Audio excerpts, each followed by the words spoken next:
We continue our reading of God's Dream for You, The Chosen, a morning devotional by author Dwight K. Nelson.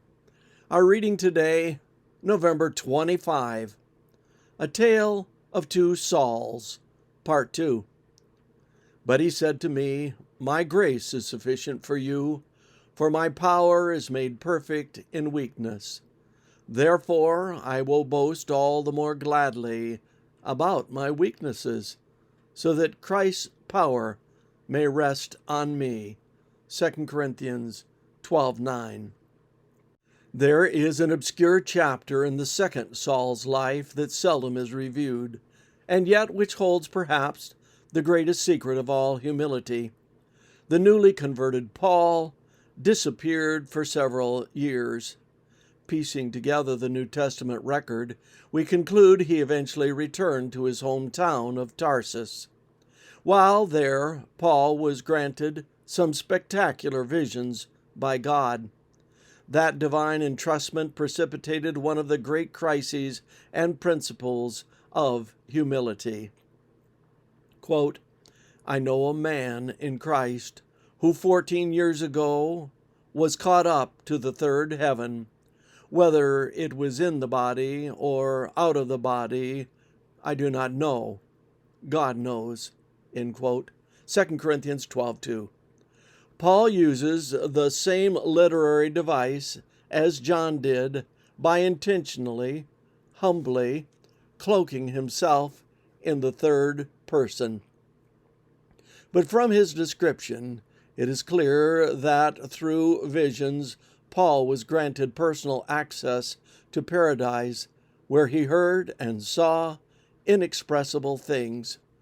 Because of that singular divine privilege, God placed in his friend's hands a new crucible to drink.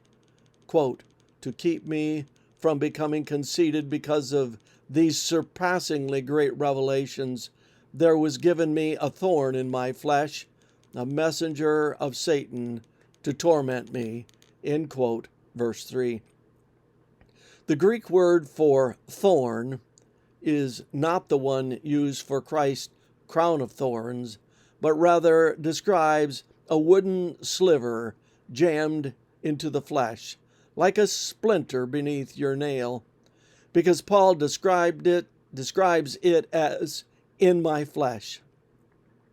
Scholars have gathered a series of clues throughout Paul's epistles, from the Galatians offering him their own eyes, to his use of an amanuensis or scribe, to his statement, see how I write with big letters at the end of a letter, to suggest that it was Paul's eyesight that was afflicted.